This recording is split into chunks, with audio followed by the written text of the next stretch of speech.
Well, Simon, thanks for taking the time to chat today. In addition to chasing wildfires up mountain, across grassland, and throughout the wildland interface, you also build and maintain access into our public lands. Your stories, insights, and experience are just the sort I mean to document, curate, and share. Um, do tell, what are public lands? Well, I guess the classic definition of public lands are areas of our country that have been set aside for the use and enjoyment of all Americans. Um, to me, the mission of the public land management agencies also includes commercial use, which to me is not as important as the recreational use or for enjoyment. But I think it's important to remember that they're also there for commercial use, which leads to a lot of conflicts. But for me, they're primarily a place for recreation and preservation. Uh, be that preservation of a certain wilderness character or a certain geologic feature or species of plant or animal. Um, I think it well, public lands are there to preserve wild space. I mean, the fact that you can't build anything for the most part. I mean, you can build mines and sort of energy extraction infrastructure, but in terms, it's sort of I think development in the typical sense that people think of, like housing developments, things like that, can't really show up public land. So it does preserve at least a little bit of that unbuilt character. Um, of course, energy infrastructure is destructive in its own way. So uh, that's one of the tragedies of public lands is once it's been developed, it's lost forever. But I think that there's we take it for granted in America that we have these spaces that are available to us. Some for free, some for a fee, but I think that the fee is pretty low. And there's a whole other discussion about whether or not that having a fee is appropriate and whether it excludes people from certain socioeconomic backgrounds from going to these places. Um, but yeah, we definitely take it for granted. I mean, North America has one of the most amazing intact ecosystem, or some of the most amazing intact ecosystems on the planet. I mean, for example, the Sonoran Desert and the Chihuahuan Desert are some of the most biodiverse deserts on the planet. And those cover huge parts of Arizona, New Mexico, and Texas, and a little bit of California. For Wow. me, as someone who works on public lands, yeah, well, you can, yeah. Why don't you, if you want to say Oh something no, about you that, I could covered a drone on lot for hours. there. That's awesome. You've covered a lot of what they can look like. Um, and and what they can mean for various interests. And I've also heard you describe the conflicts in between various interests, and also Yeah, hearing you tell the story of um, wilderness in America and our privilege that we have here of access into public lands. And yeah, just covering a wide variety of um, yeah, and where do we dive in at? yeah. What do they mean for you and how do they fit If you into your want, life? yeah, I can talk about what they mean for me. Yeah. Yes. So I I grew up um I grew up having a connection to the natural world. I mean, I attended a lot of sort of natural science educational camps. Not a lot. I mean, some. Like there was one I went to in elementary school that was pretty local, and Then I went to one sort of when I was in middle school and throughout high school that was a little more rigorous and a little more what's the word? I don't know, scholarly. Uh, and my dad had taught me like how to identify trees, and uh, we had a garden growing up. My dad loved planting trees, and so that was something that has been important to me basically forever. So I always had this connection with nature. I mean, I only knew sort of common names, which a lot of people look down on as sort of being a casual naturalist, but it's always been important to me being outside. Um, so I had that connection, and I grew up, I guess. I mean, the AT. I can see the ridge the AT is on from my house, but it was never framed for me in that way of public lands. I was as I would say as ignorant of how public lands are managed and how they exist as I would say the average person, which is not a bad thing. It's just how are you gonna learn that? I mean, there's so many little details about public lands and what agency manages what kind of land and what each of those lands are reserved for. So it's pretty complicated. So unless you're in the game, it's hard to know. But Yeah, um, easy to take for granted, like you had said exactly, earlier. right, like just right, like you pass the sign that says forest, and you pass the sign that says national park, but how there's no you don't learn that in school, which I think is something that should be taught in schools. But yeah, but to get back on for me, they're a place like I talked about. They preserve these amazing spaces or features or ecosystems. So whenever I mean, a lot of the times you see signs or you look up this certain cool waterfall or cool stump of a volcano or something. You say, "Oh wow, great! There's a special management area around that, or it's a national monument or something of that nature." And say, "I'm so grateful that that has been put in place so that I can go and visit this site, and hopefully it won't be crazy torn up or have tracks all over the place if it's a sensitive desert." Right, yeah. Okay, and I hear you defining um your the energy of not just the special place, um, the forest or the mountain park, what have you, but the energy that goes to facilitate the public land and the access to it. Um, Yeah, Almost the behind the scenes. Um, yeah, and especially now, I mean that I have made this my career. I mean, it's definitely different when I go and visit someplace because I understand a little bit better the amount of effort that went into preserving that place and to keeping it maintained. Um, yeah, for me, I mean, working on public lands is my higher calling. Uh, as corny as that sounds, but it just feels good. I mean, I truly think of myself as a public servant. I mean, I do the work. I do work so that people can enjoy the places where I work, if that makes sense. Or I'm like with fire suppression, we gotta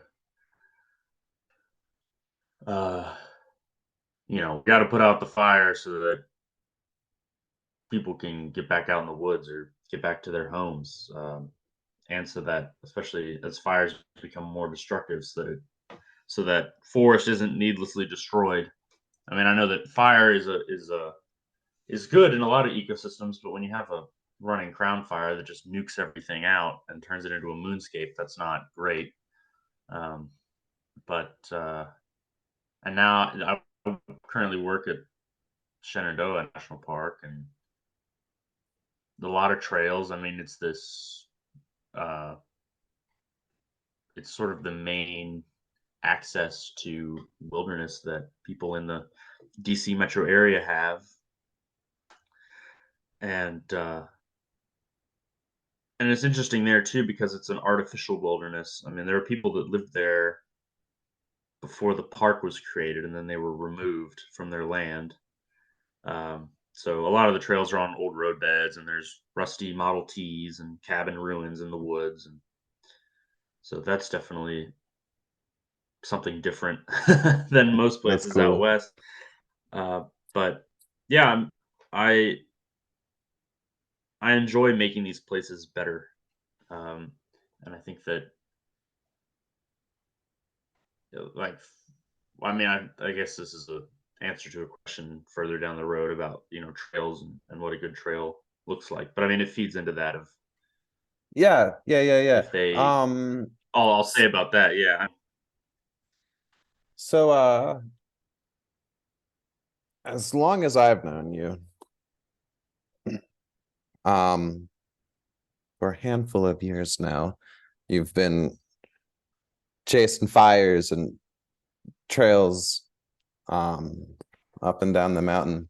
Um, and as you've said, you're very passionate about it and you describe it as your career now.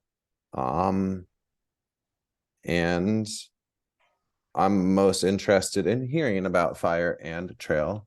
As you know, as a trail builder myself, I'll tell stories around the fire all evening long.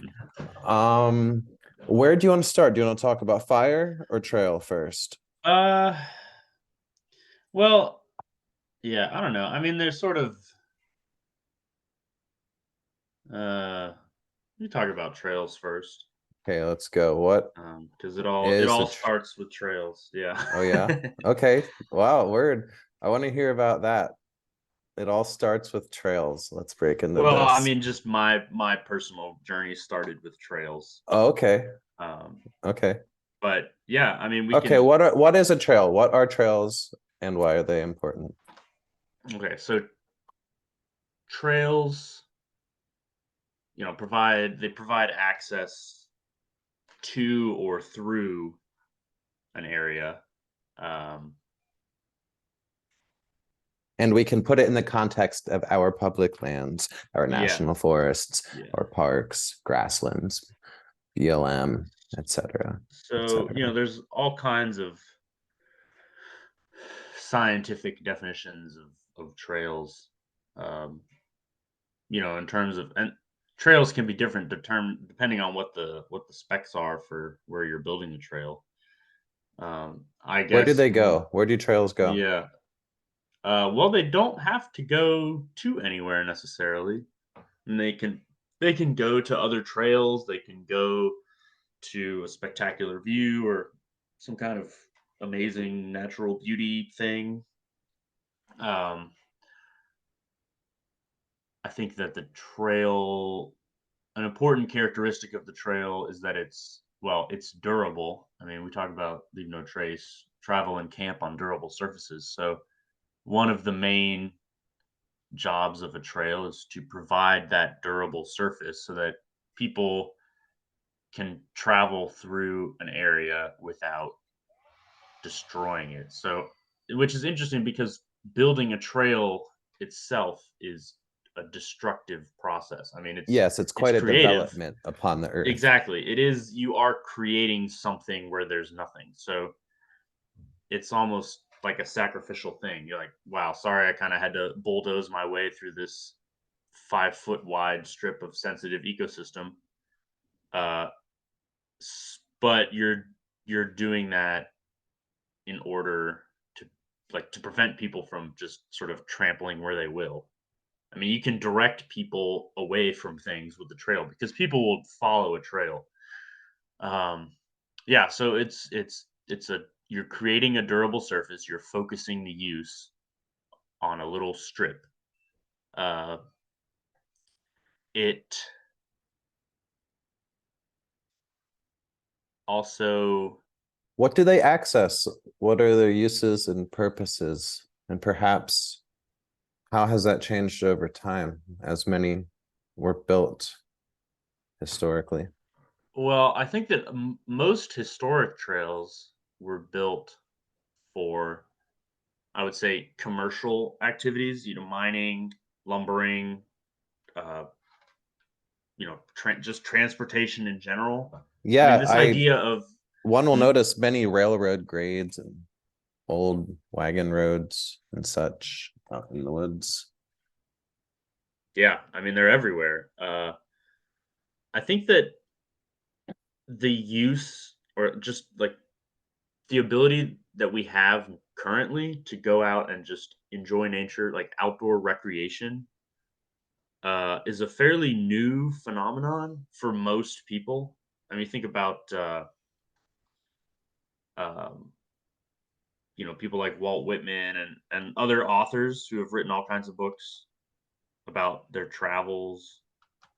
Um, though those people were outliers. I mean, they were writers and things like that, artists. But for the average American to uh,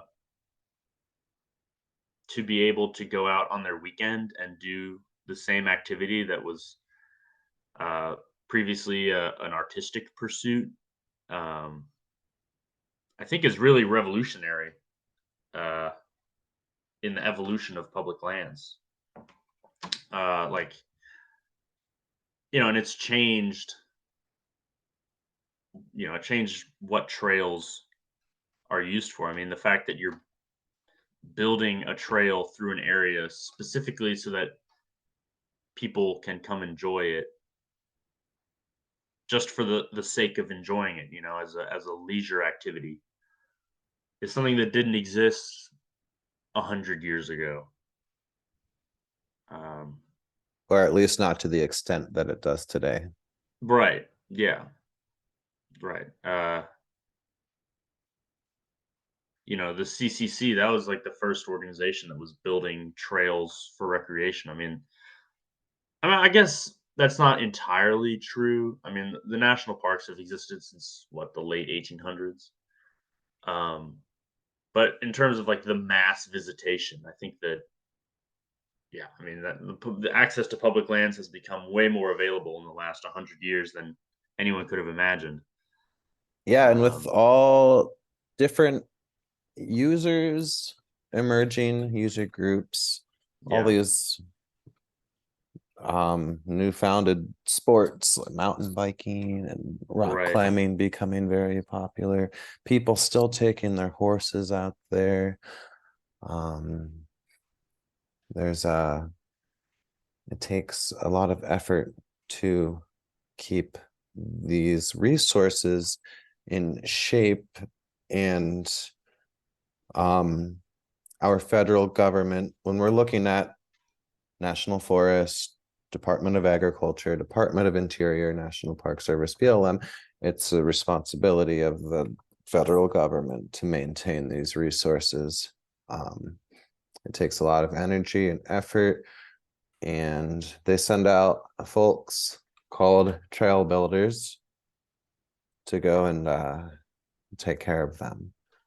Um, would you please illustrate to us the hours of a day in the life of a trail worker spiked out in the backcountry, taking care of,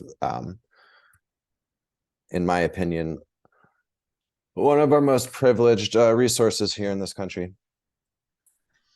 yeah. Well, now I live in a house, so it's not as primitive as it used to be. But um, you spike out, you get What's ready that mean? by spike out. You're camped out.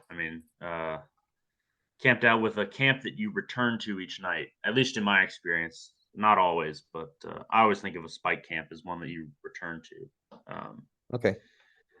But yeah, so you'd get yourself clothed and fed by 7 and packed up, ready to go. You have your briefing for the day and a description of what the objectives are. Then you go out and start work. I mean, usually breaks happen at 10. And Your I'll first pause break. you at this point. At Yeah, this point, you've already packed up all your food yeah, for like right. You've 8 to secured your camp. 14 Yeah, days and have hiked out, in my experience, anywhere from 3 to 10 miles or more to yeah, get to a camp spot, set up the camp spot, which you will be spending the next 8 days in. Go find water, depending where in the right. country you're doing this at. Yeah, that could be hard or It or might be a sorry difficult. I remember. expedition. Yeah, I remember in the conservation corps, we were in the God, I forget what the wilderness was. It was near Globe. We had to drive past this enormous open pit mine to get to the trailhead, and we were camped out. And there was The the Superstition Mountains. yeah, I think it was in the soups. Oh yeah, I don't remember, but we were Anywho, on this like little known trailhead. But I remember the trail we were working on was the Cuff Button Trail.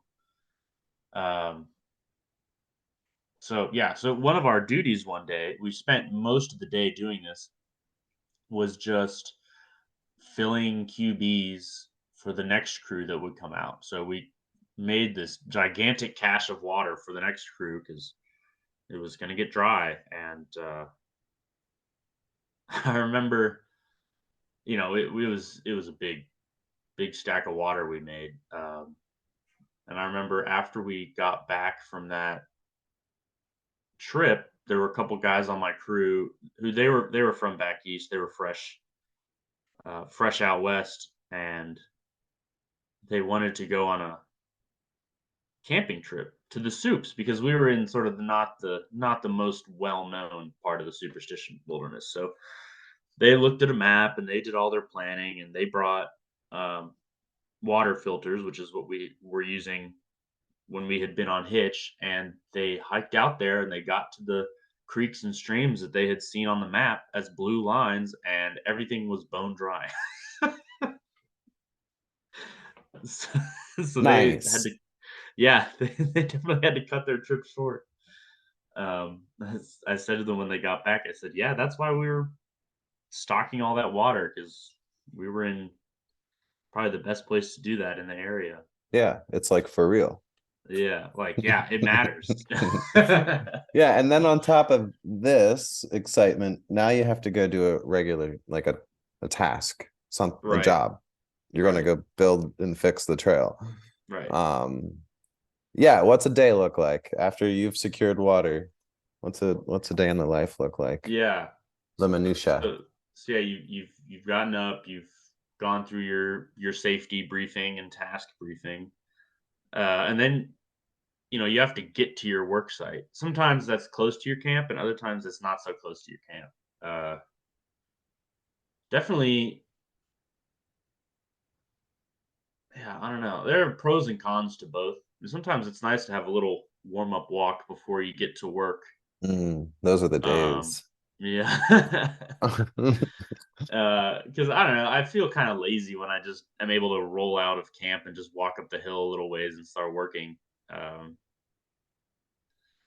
I feel like I'm less productive, but if you're out a little ways, at least out of sight of camp, it feels like you can get a little more done, uh, just mentally. But yeah, And what are you usually you doing work. then? So it's often described as a different hat, different day sort of job. Would you agree?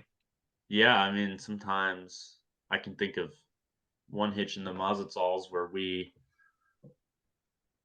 one of the days we were digging tread, redefining the tread, and then the other day there was like this kind of switchback that came down into where we were camped, and we just rip wrapped and piled rocks up in the switchback so that people wouldn't cut it off. And then we built this sort of dry stack stone causeway junk wall thing across this little wash. And then we went the other way out of camp and we put in some steps up this slope, which was interesting because there were all these seeps in the slope, and so we kept hitting water. So we were basically sinking these rocks in the mud and splattering it all over ourselves. So that was interesting. In hindsight, that was a horse trail. I'm like, are horses going to be able to get up that? I mean, I hope so. I wasn't thinking about that in the moment. I just sort of did what the crew leader said. Yeah, I mean, you have lunch. When I was on the trail crew, it was pretty well regimented when you took your breaks and when you had lunch, and that definitely What does your changed lunches look dramatically. like when you're packed out all your food for 8 days Yeah, and you got to carry everything, right? So what are right. you bringing for lunch? What'd you do? What's your move? What's your Well, trick? I was able to get away. I mean, I it wasn't always super hot where I was working, so I was able to get away with the ham and cheese, peanut butter and jelly. I did these. I used to do these backcountry pizzas, which were really good. I got the like round. They're like these round flatbread things that are sliced in half. So I'd get a bag of those. And I would bring a matched pair with me every day, and then I had some tomato paste in a metal tube, and then I'd bring pepperoni and like uh, mozzarella sticks, and so I'd give each flatbread thing a little slather with some uh, tomato paste and lay the cheese and pepperoni on there. Boom, instant pizza. This is like an adult lunchable. It's like a lunchable with more steps and not self-contained. I did that for a long time because it was really easy. And then I got sick of it. And then I don't remember what I did. I think we got to the point where we would I think one of the best ways is to make a ton of dinner and then just pack that up for the next day. Um, we started doing that on one of my crews, and it made it way easier because you didn't have to think about, okay, what you didn't have to plan 3 meals. You only had to plan 2 meals, because if you made just a mountain of dinner and there's way too much for everybody to eat for dinner, and then everybody gets leftovers, um, it saves on everything. I mean, it yeah, I found that to be one of the most efficient ways of doing lunches. Um, and then obviously you bring a little bit of stuff to kind of add to your lunch, snacks and things like that. Um, What's the weirdest or sorriest lunch that you've had? that I've had.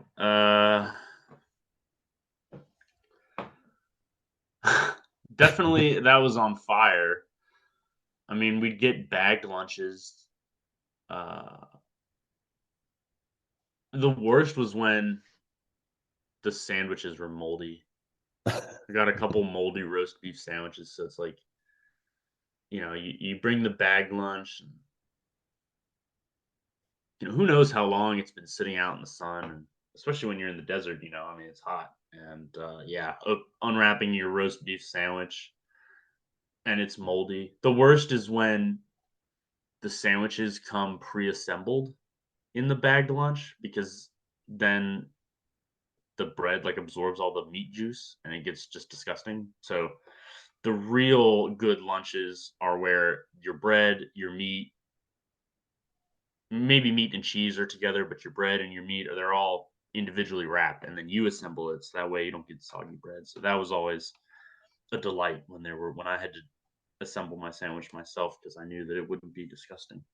But that was probably the so yeah, It's the you just little things. yeah, it's a little thing. So, you open your sandwich up and you're like, why is this roast beef green? And so you Yeah, got to you'll throw that have that away, on and those bigger jobs. yeah, you get that on this picture. So yeah, I mean, you have to, and there's a lot of meat in those sandwiches too. I mean, so now you got to chuck this big pile of meat away because it's not fit to eat. You're like, well, I guess I'll eat Smokey these. Bear will get it later. Yeah, I was like, I guess I'll eat these like disgusting cheapo protein bars. That's pretty demoralizing. You were talking about a trail hitch in the Mazel Taz, perhaps. Anywho, you were talking about doing a wide variety of different um, jobs and tasks on that project. And I just wanted to speak to the wide variety of skills and trades and occupations that collide in the field of trail work. Um, Yeah, I mean, well, like my yeah, current can you job, comment on your experience? Like, one day you're a sawyer, one day you're a mason, one right, day you're digging holes, next day right. yeah. Yeah, I mean, my current job on the trail crew at Shenandoah National Park, I mean, there's definitely a lot of that. There's a lot of uh, bit more infrastructure on the trails. I mean, we have log ladders that are um, uh, mortised together and pinned with rebar, and we had bridges like metal. They're metal frame bridges with wooden tread. We had to replace all those tread boards, which the bolts were rusted in place. That was a whole ordeal. So especially at this park, and I'm sure at many others. Uh, I mean, at Shenandoah, there's a lot of infrastructure. I mean, we didn't really undertake any large construction projects like building a big log bridge or anything, just because the compliance process on that kind of thing is so slow, and that's not really within the scope of the crew's skill set, unfortunately. But yeah, I mean, some days we're clearing blowdowns, other days we're um, cutting the What do you brush mean? back. Clearing blowdowns. Oh yeah, I mean, cutting wind thrown trees out of the trail. And sometimes we can use chainsaws, and other times we have to use the two-man crosscut saws because there is a fair amount of wilderness. I think 40% of the park is wilderness. Um, so yeah, I think we've gotten lucky on in the park that nothing has come down that's insanely complicated. But And then you're doing stonework as well and like carpentry work.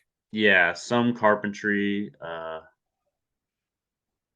some stonework. I mean, here again, there's a reluctance to do these big stonework projects because the that's not really something that this crew is like equipped for, unfortunately. But yeah, I mean, putting in steps, log check steps, and water bars, lots of cleaning of water bars. We've done a couple walls, but they're pretty small. There's this, yeah, there just hasn't been a lot of turnover in the leadership of the crew, so there's not a crazy amount of new skills that have been introduced. But I that'll change hopefully. I mean, I'm about to leave this position, so I'm kind of bummed out I won't get to see that change. But I mean, I had worked on the Conorock crew, which is the Appalachian Trail Conservancy's crew for like they work from like north. It's like from Harper's Ferry down into North Carolina is the section. So that's like a trail club can request that Conrock come and help them with their project. So that's where I did a lot more complicated stuff like quarrying rock, drilling it out and splitting it with feathers and wedges, and setting up high lines to fly rocks.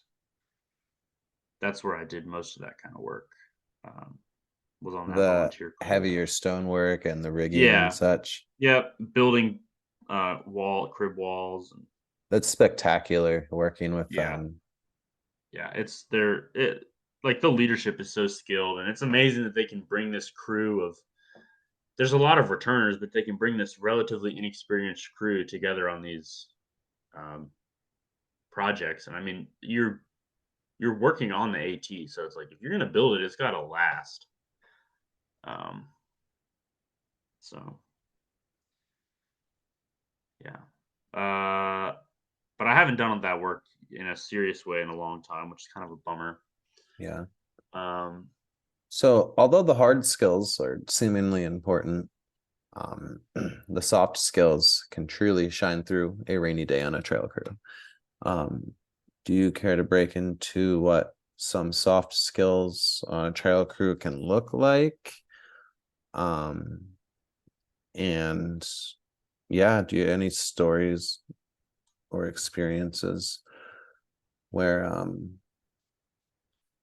they were proving? yeah, it's definitely important to get along with your coworkers. And let's Um, identify like hmm, some of like what we're talking, you know what I'm talking about. Um, things like tolerance and acceptance, being able to be vulnerable, emotional intelligence, um, and so on. yeah. Well, I mean, I mean, you're in a lot of situations, you're out there doing hard work in not always the most forgiving situations. So being able to ask for help and to accept help and um, that those are important skills. Oh, for I sure. mean, When you're out yeah. I there mean, in the honestly, like, backcountry, go ahead.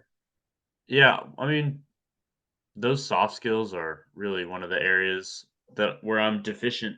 To be perfectly honest, for me, it's always been about the work. Like the work comes first, which really has actually led to conflict in a lot of situations.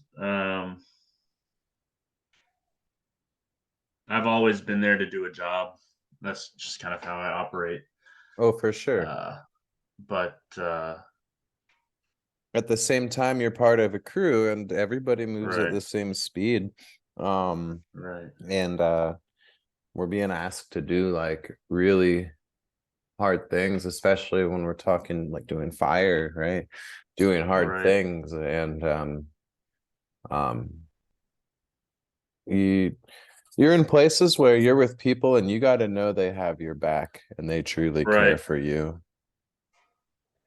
Um Even if you don't take the time to say it every day, but right. um and yeah, like we can even include stuff like leadership skills. Have you had any positions as a leader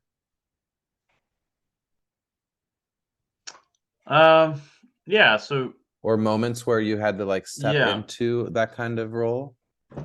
absolutely. I mean, this the second year that I was on the hotshot crew, I was a sawyer, so I was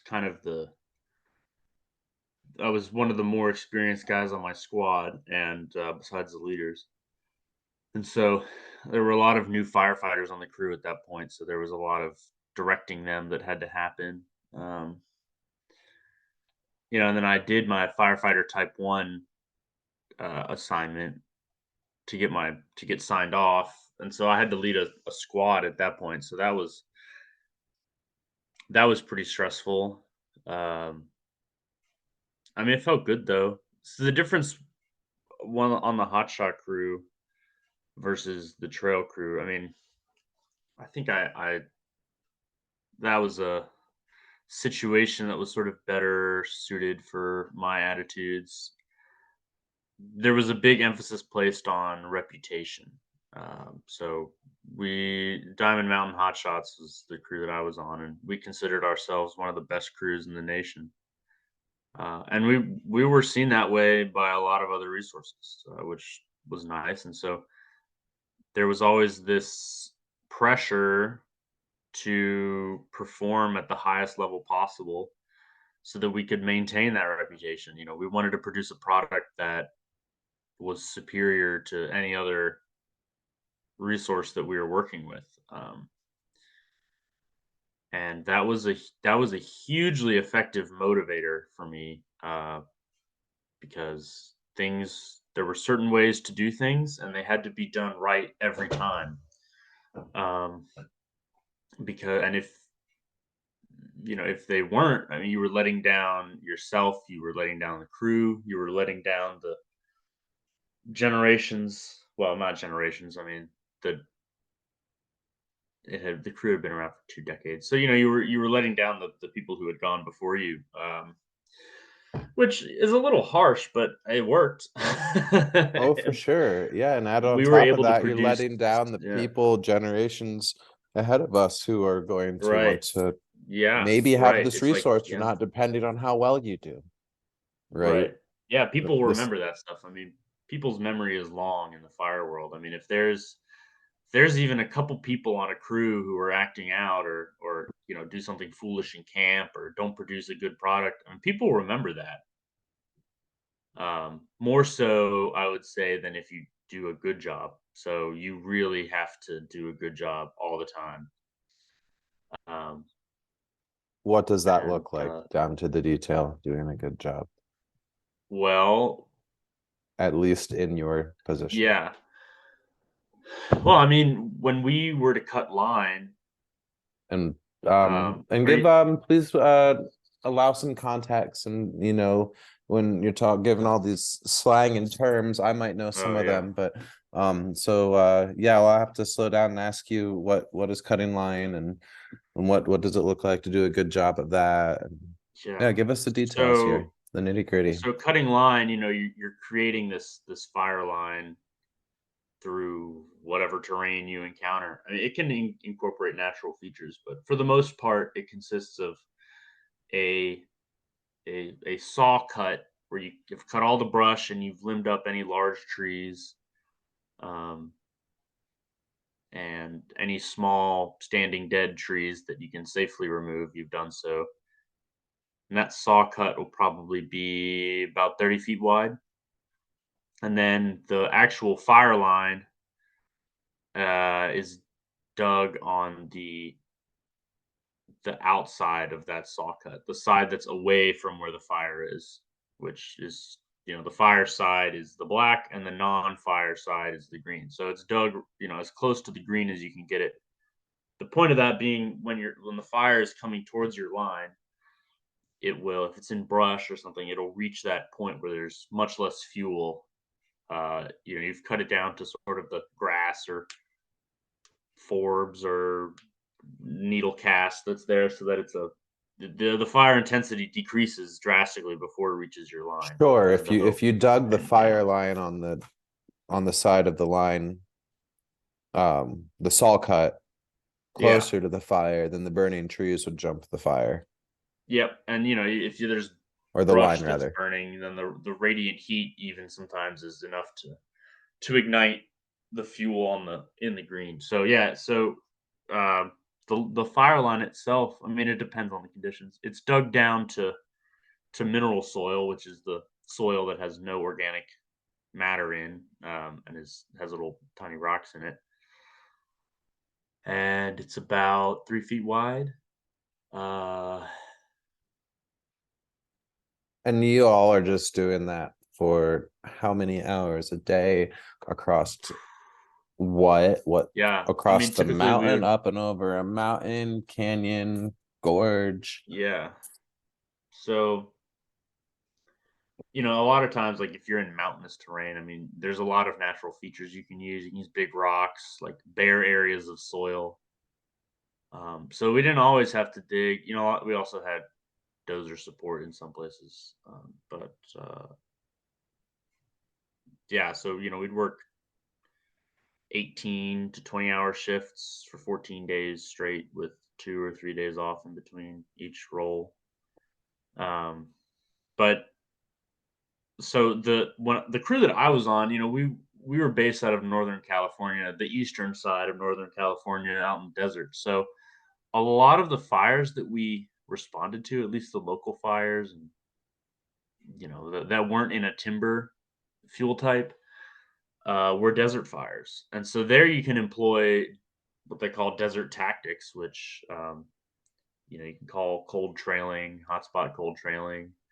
Basically, these desert fires, um, they'll burn quickly in grass or sagebrush or what have you, but at night, um, they'll lay down. The fire intensity will decrease. So we did a lot of just wandering in the desert for hours and hours, following the black edge, um, and you touch everything on the edge, all the ash, anything that has any burn on it, and you're looking for heat. And if there's something that has heat in it that's right on the edge, all you do is you dig a little section of line from the cold black edge around whatever's hot, and you reconnect it to cold black on the other side. That way, you don't have to. You're not mopping it up. You're just containing it. Um, so that's like a way more efficient way of dealing with that, because your fuel is very sparse and it's low to the ground. So it's not gonna if there's a couple feet of cold black between the hot thing, whether that's like a stump or a clump of sagebrush, and the green fuel, then it's probably not going to get out because the flame length just isn't long enough to contact the green. So that we did a lot of that, which has Okay, its advantages and disadvantages. I mean, you're bent over all day, which I guess you are if you're digging, but it's just a lot of kind of wandering. sure. Yeah, so as a hot shot out there, you're just straight up going out and assaulting a wildfire. Yeah, we were a suppression resource. Can we step back and at like a high level, illustrate what a wildland fire looks like? What elements and forces are at play? How did they Yeah. So start? When did they every fire is different, Yeah, but yeah, no, go on. sorry. No, go ahead.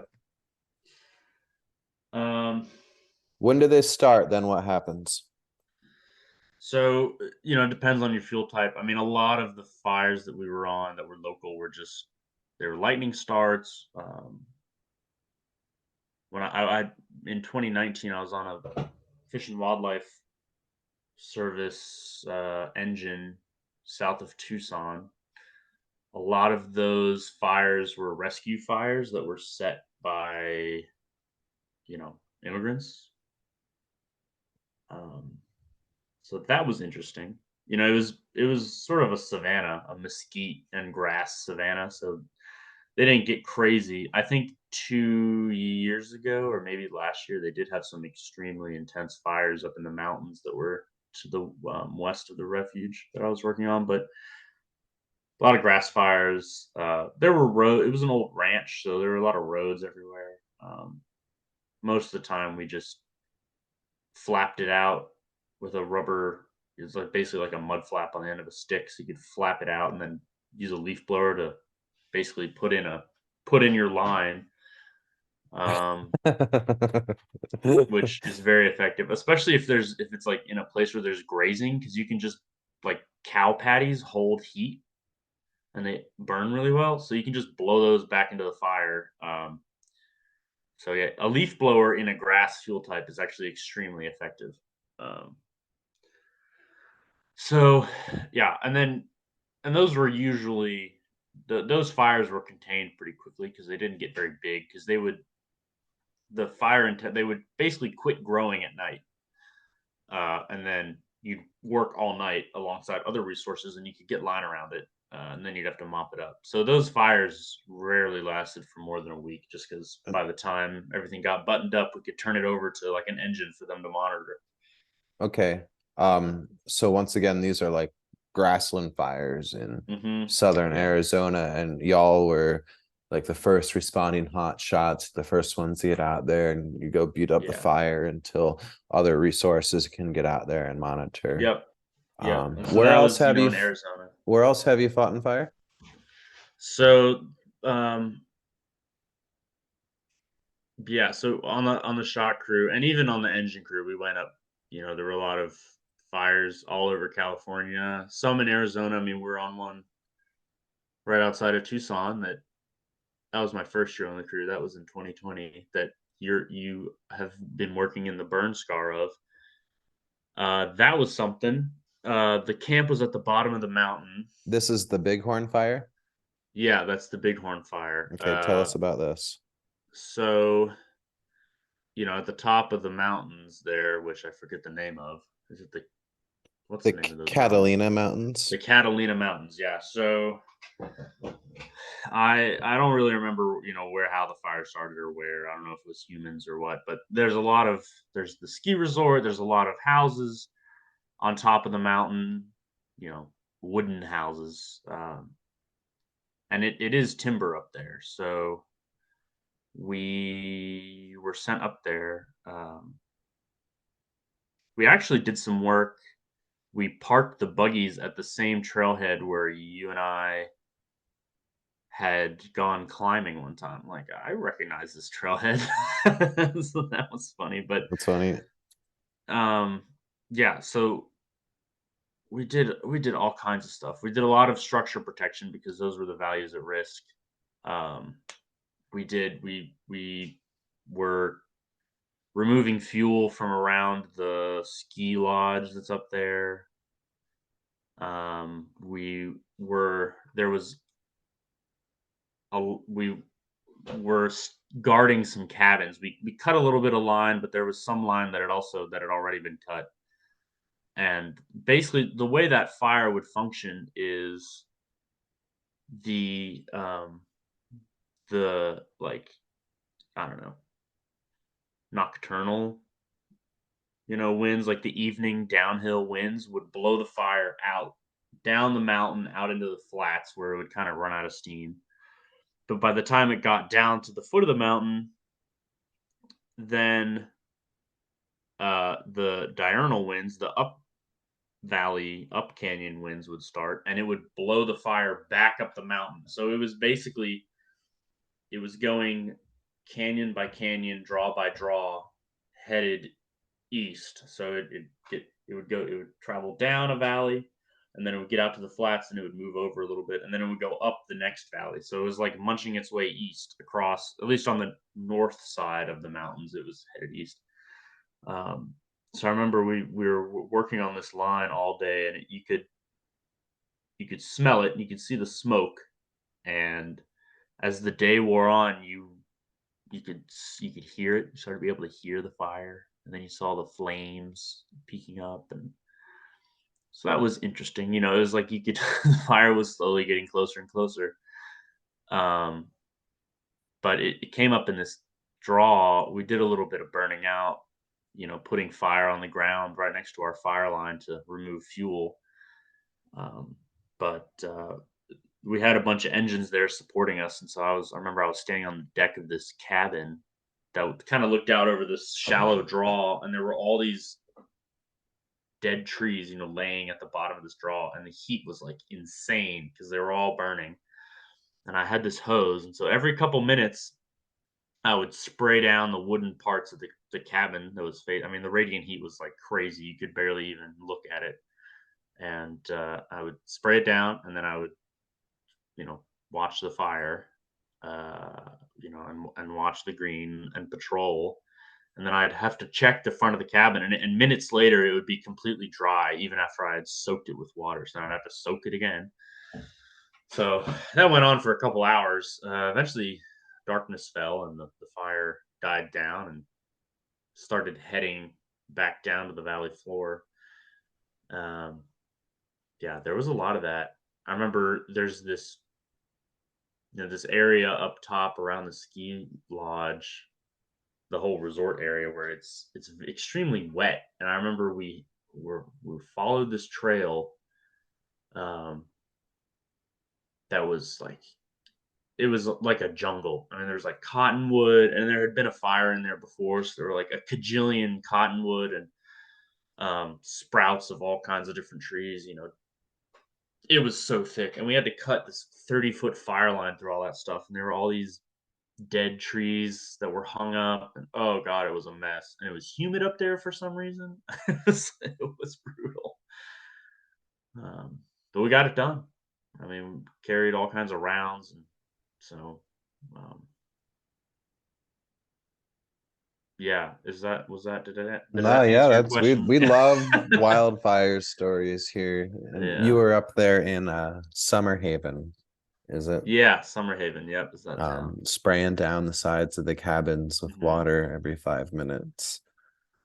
The- um, so yeah, and we can look back to kind of looking high level above this fire complex, the wildland fire interface. And after they start and after the first responders and hot shots race up the mountain and confront the wildfire, then additional resources come in. um, Higher level land managers, and the command of the fire is handed over. um, the and you have a new incident commanding officer, um, ICS chief, or however it works in fire. Um, so how I want to ask, at that point, after a fire has grown, where you have secondary resources come in and more support, um, and the fire has grown. Um, how does your ICS, or your incident command system, establish goals and priorities?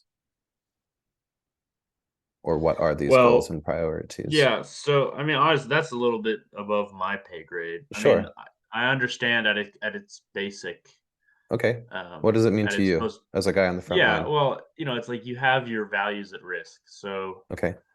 sometimes that's life and property, towns, vacation homes in the case of Summer Haven or Bucks Lake,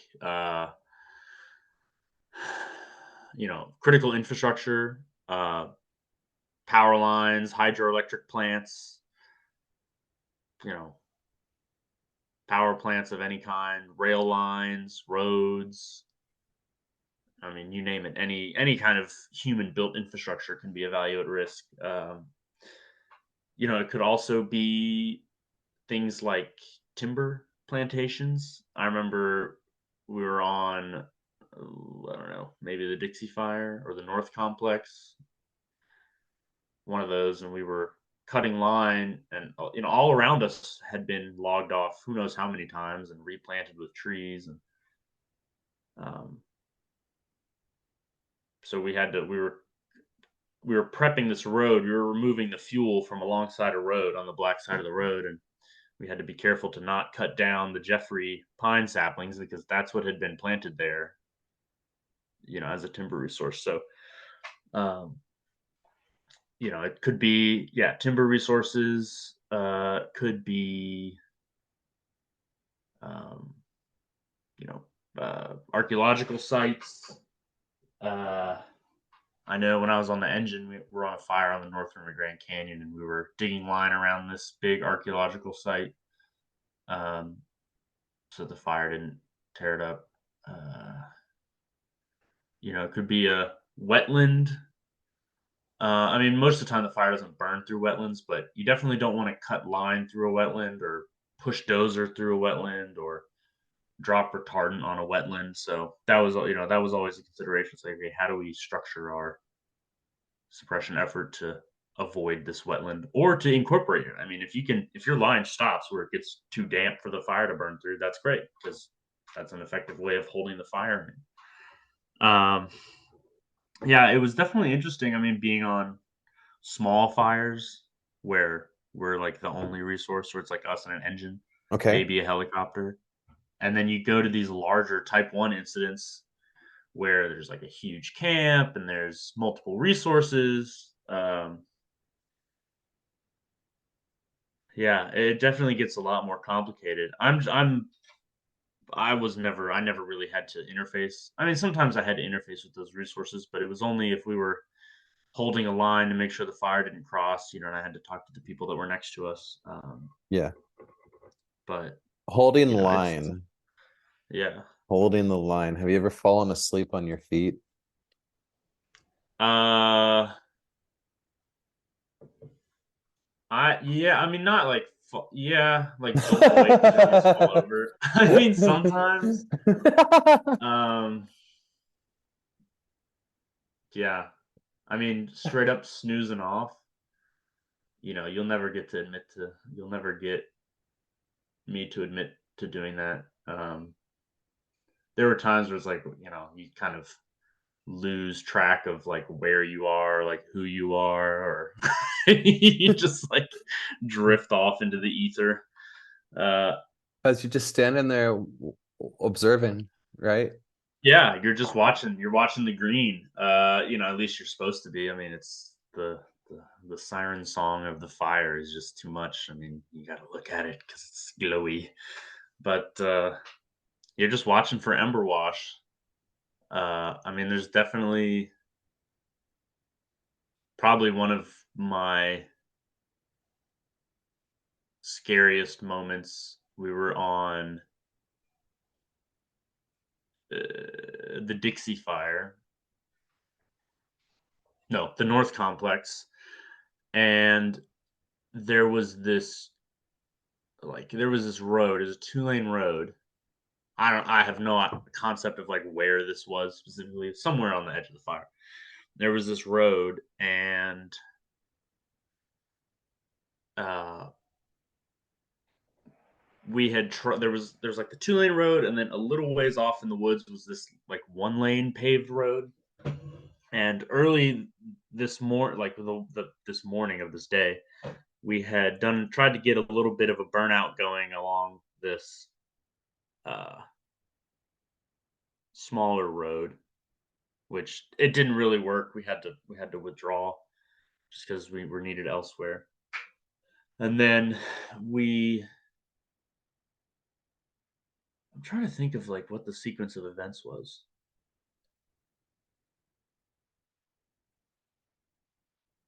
I think I don't know. It's all a blur, but we were standing on this road. We were holding this road, and we um, the fire was coming, and you could hear it and see it. I mean, there was this huge plume above it, and it was like a million freight trains charging towards you, and whole trees. I mean, it was a full on ground fire, and so they told us to spread out in the green, and the green in this situation was this big area that had been logged. So there was lots of slash on the ground, branches and bits of shattered trees, and the brush was oh god, what do you call it? It's been a while since I've been out west and fought fire, but it's like like Madrone in Oregon is like the big version of this. Manzanita.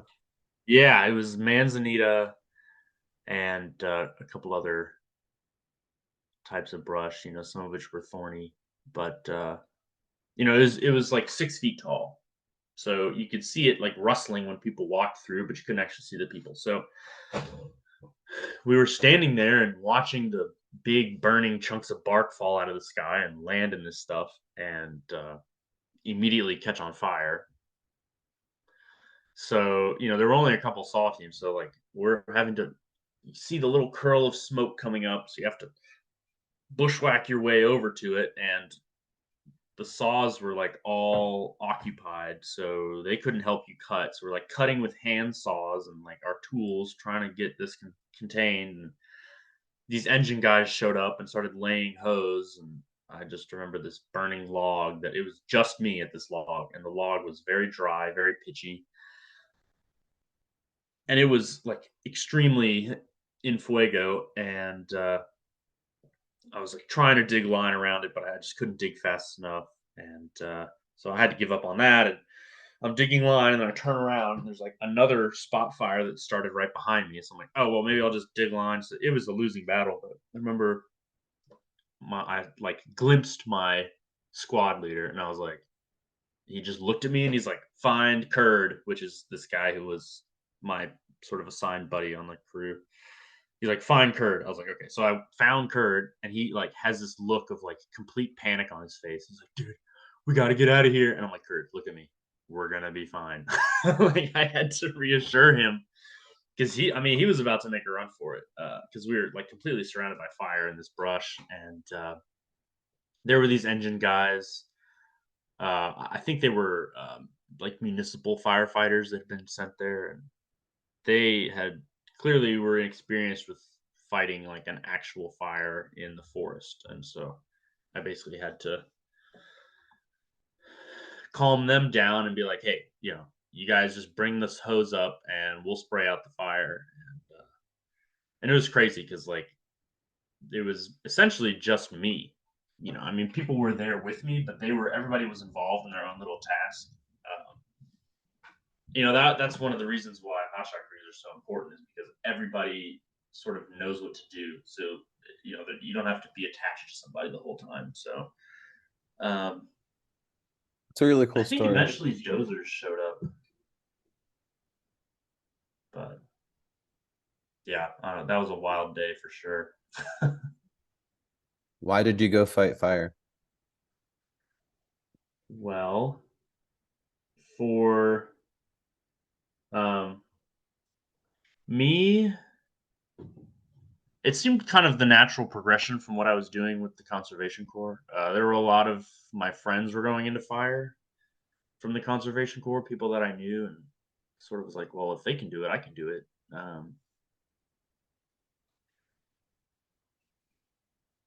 Yeah, at the time it seemed like Describe this time in the Conservation Corps. What were you doing yeah. there? And then, yeah, where So does A to go to B and go to C? yeah, it was trail work mostly. My first season was a trail crew in Grand Canyon. Um, just moving dirt. It was all it was. And then my second season was on a saw crew, so that was where I learned how to cut and learned how to fell, um, and then my third season was on a it's like a leadership development crew. Did some saw work, we did some disaster relief, kind of a little bit of everything. And then I came back to Virginia, and I had an internship in backcountry. I was a backcountry ranger intern, um, doing basically rehabbing campsites and cleaning privies. And then there a lot of people from the Conservation Corps were getting into fire, and said, "Why not? I should give it a shot." So I applied to a bunch of resources, landed on this engine in Arizona, and then wanted to be a hotshot. So I applied to every hotshot crew announcement on USA Jobs, and I'm grateful that I got picked up by Diamond Mountain. But for me, it seemed like the largest test of my abilities as a human. I mean, obviously, like smoke jumpers are like way more badass, but they're kind of a first initial attack resource. Whereas I think the hot shots, like you get to be on those big campaign fires, um, like you're just more of a ground pounder. So it's not better or worse. I mean, it's a different experience to be sure. Um, but yeah, I mean, I wanted to be a hot shot, and I was able to do that. I definitely pushed myself to the limit.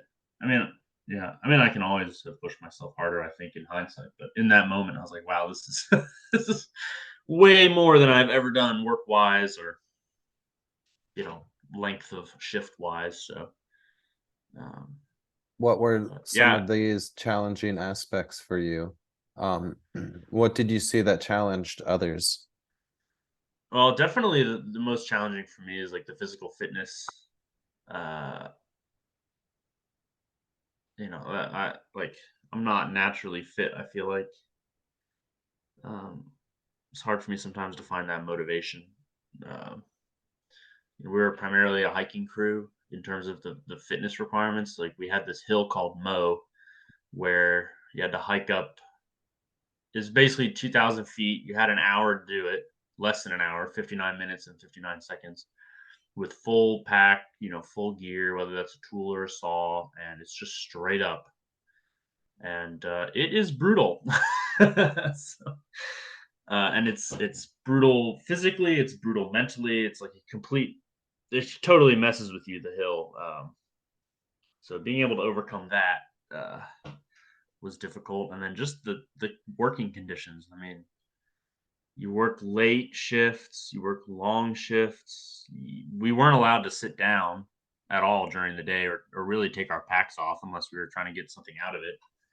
So there was, the only rest you could get was like not like sleep rest, but like break rest was like just standing there waiting for something to happen. So it was really just to go, go, go all the time, which you get used to, but it's definitely hard. I mean, you realize what a toll it takes on you after you get out, like when you get off hitch or when your season ends. Um, yeah.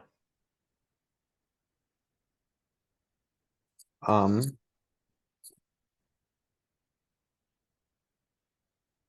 so you've shared with us some scary moments and some real moments.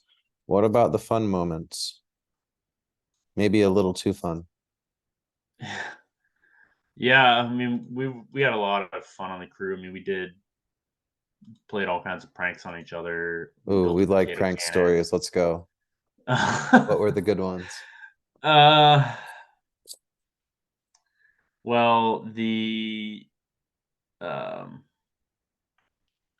like we get raw broccoli in our bag lunches sometimes, and it would ferment very rapidly, especially if you put some water in there. And God, it smells so bad. So we put some in a water bottle and like fermented it for like a couple days in the heat, and then we cracked it open and like threw it in their buggy, and they were like all gagging and like falling out of the back. Um, they have these some of the snacks are what are called like Japanese peanuts, where it's like a peanut in this like weird hard shell material, and those make like lethal slingshot ammo.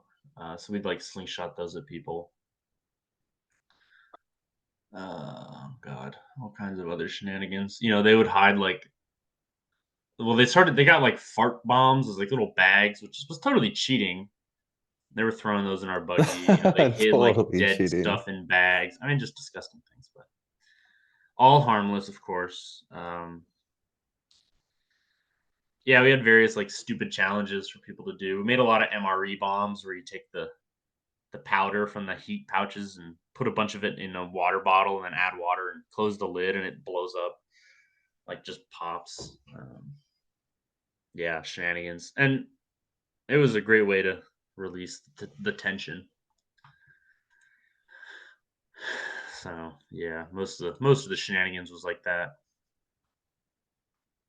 A little comic relief on the line Yeah, right. Just keeps you sane. it definitely does. So. For any audience member that might have tuned in to this production that is interested in the world of trail building, how can they get involved, whether as a job or a volunteer experience? Where to start? Well, I was lucky enough to. I was going to college. Uh, my university had a volunteer trail maintenance group already on the Appalachian Trail. That was at Virginia Tech, so that was I was able to get in that way. That was my gateway to the world of trails. Obviously, that's a pretty not super rare, but there's a lot of the country that doesn't have any public lands near it or that isn't easily accessible. Uh, Yeah, I was just saying how maybe my journey isn't, typical. Like there's other people that might Sure. have different access, but I mean, I started as a volunteer. I I I wanted to go out west. I wanted to try. I wanted to see Grand Canyon. I wanted to work there. So I knew nothing about federal hiring. That came later. Using USA Jobs and all of that. I mean, that's definitely an art and a skill. But for me, the starting point was the Conservation Corps. And I mean, if you're younger, I mean, out of high school or just out of college, that's a good place to start. I have my own thoughts about the Conservation Corps. I think that like with proper coaching, like it's just as easy to get a job like with an actual agency. Um, like the Conservation Corps, like the modern Conservation Corps, yeah, they're essentially contractors. That's not to say they don't do good work. I mean, the quality of work varies widely between, it all depends on the crew that you can get, but it's good because you can connect with people like, especially project partners, that you can say, hey, do you mind teaching me how to use USA Jobs or whatever? I mean, there's lots of tutorials on USA Jobs online. Um, you know, I got this job in Arizona and I just sent it out west. I didn't know anybody out there. I lived in my car basically. I mean, I lived in my car. I mean, I drove into the national forest and camped. My car was there, so I had all my stuff with me. Uh, I lived in hotels when but we worked 8 and 6 or 9 and 5, so we had a couple days off, like basically a week off where we could just go and do recreational stuff. So it didn't really it's not like I had to just sit in my like a house or an apartment. Like I could just go and recreate in the public lands. So if you have the means to, moving to one of these places is really beneficial, where you're like Flagstaff or lots of places in Colorado or California, Oregon, Washington. I mean, no, there's way more than I can name that I'm even aware of, but the core network. There's AmeriCorps is the organization that manages, like, not manages, but provides standards and funding for these organizations. But I mean, there's California Conservation Corps, which is you know a huge organization. They have fire suppression crews, they have wilderness trail crews, they have um, like more urban focused crews. They have like they work at the fire camps, like serving food and doing logistics, all kinds of stuff. Then Arizona Conservation Corps is under the umbrella of Conservation Legacy, which runs Arizona Conservation Corps, Southwest Conservation Corps, the Ancestral Lands Program, which is geared towards Native people. What And else? then there's the They do, Southeastern Conservation yeah, Corps. Southeast Conservation Corps, which is in Tennessee, and then the one that I worked for at Shenandoah National Park for my internship the first time is now Appalachian Conservation Corps. Yeah, there's Conservation Corps New Mexico, which is based in Las Cruces, and then there's Conservation Corps North Carolina, or that they run that.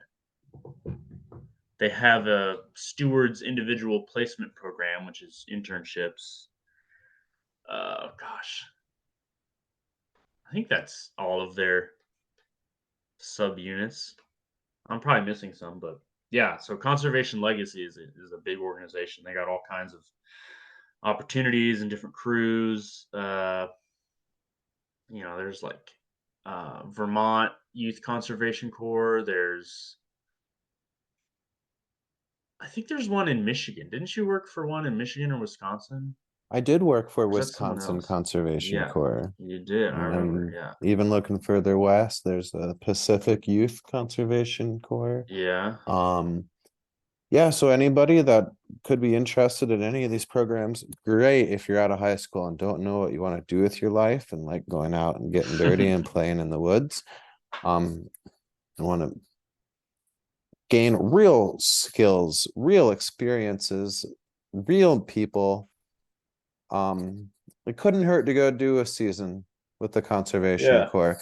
Once you do one, it's super easy to plug in and play in other places too. If you're willing and have the skills or the capacity to travel, there will always be a job in some Yeah, I mean, beautiful I had a wilderness. I had a buddy on one of my crews who my first crew who he was living in Chicago managing a climbing gym, and he got the job in Arizona, and he had basically his backpack, or his duffel bag, and he got on a Greyhound, took a bus to Flagstaff, and hopped off, and was like, "All right, I'm here." And, he made good enough money that he could live in there was this rental house where a bunch of people lived, and so you can definitely survive. I mean, it's not going to be the most comfortable thing ever, but you know, My initial experiences with the Conservation Corps were very similar to that, yeah, with a backpack, no vehicle, buses and trains, and once I made it to a Conservation Corps station and got plugged in with a crew, um, I hadn't much to worry about. You show up, do what you're asked, and then the crew kind of works together as a tribe, and they'll kind of fill in the gaps. And on your time off, you yeah, end up going off and exploring and adventuring these beautiful public lands anyway.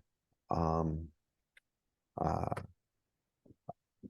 yeah, anywho, it's a great way to travel. it is great way to Um, get your foot in the door and gain see some all kinds of skills, wilderness areas. Yeah. gain a real network. So yeah, if that's you, double check your locality. There may be programs closer to you than you believe. And if not, it's just a Greyhound bus away. Yeah, exactly. Um, In the past, I don't know. It's been, let's say, what, 5 years? What I mean, recently the conservation corps have grown hugely. So, if you need support, in terms of like housing, or if you have, like if like for LGBTQ people, I mean, they have a lot of crews that are geared towards that kind of thing. So they've really worked to become more supportive and more inclusive, which, yeah, it's great. I mean, it makes it more available for people from all kinds of different backgrounds. So it's definitely, people's access to getting employed with one of these programs is definitely growing. So it's a good time to be interested in the conservation corps. yeah, very awesome programs. I like to highlight the inclusivity that you were describing. And yeah, if you show up and willing to make a good product and take care of the resources, then your crew and agency will take care of you. Typically, is my experience. Yep. Um, and outside of the Conservation Corps, there are other groups, organizations. um, right, one can always volunteer with the National Park Service, This is true. Yep. the Forest Service. Call your local ranger district. Yeah. Ask, get a hold of the wilderness ranger, the recreation ranger, the recreation officer, trails, recreation, something. Get a hold of that person and see if there's not any volunteer programs. And if there's not, ask why not. Right. Um,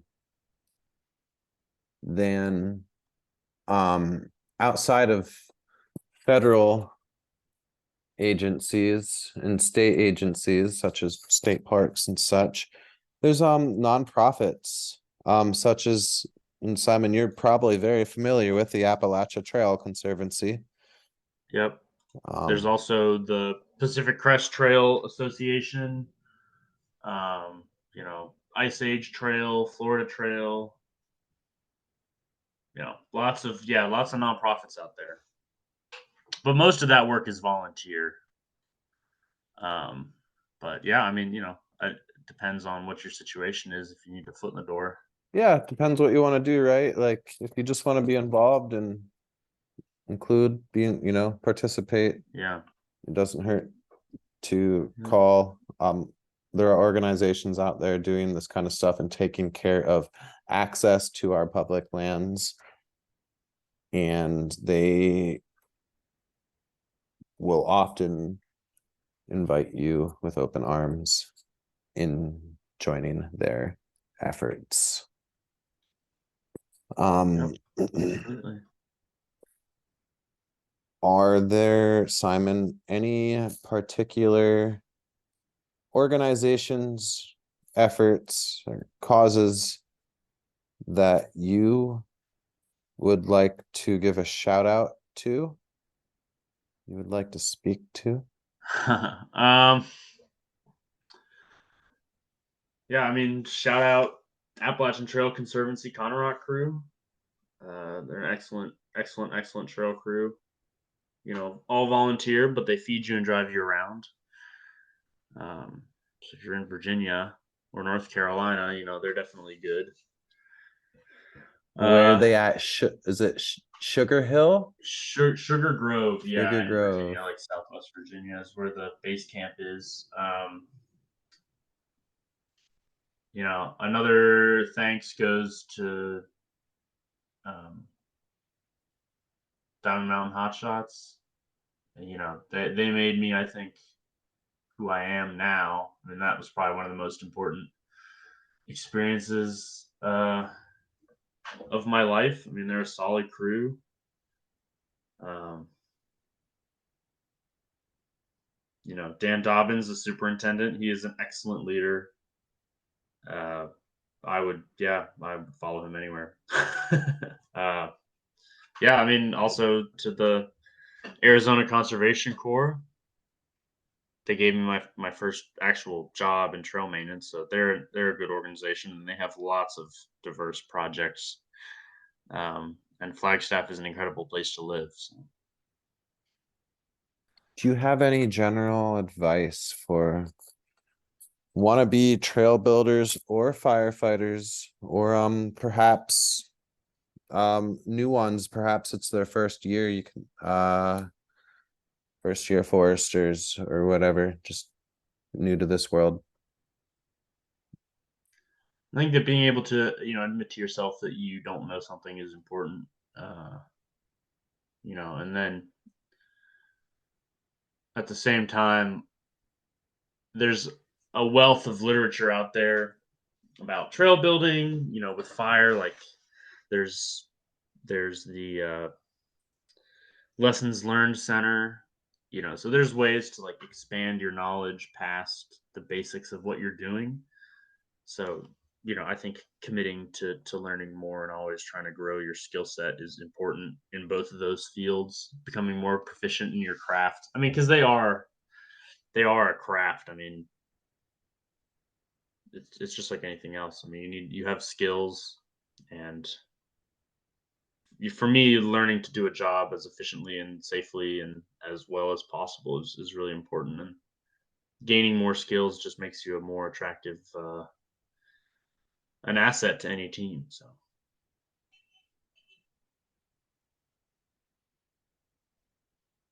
Always room for improvement, which Mhm. makes it an interesting field to be in, I imagine. Do you have any other closing thoughts or comments? Is there anything we missed? I don't think so. Thanks for talking to me. I had a great time talking about my experiences. And then thank you. The honor is mine. Well, good. All right, buddy. All Once right. again, the honor is mine, and hopefully we can do this again soon. Yeah, I would enjoy that. Awesome. All Ciao. right. Thanks. Bye.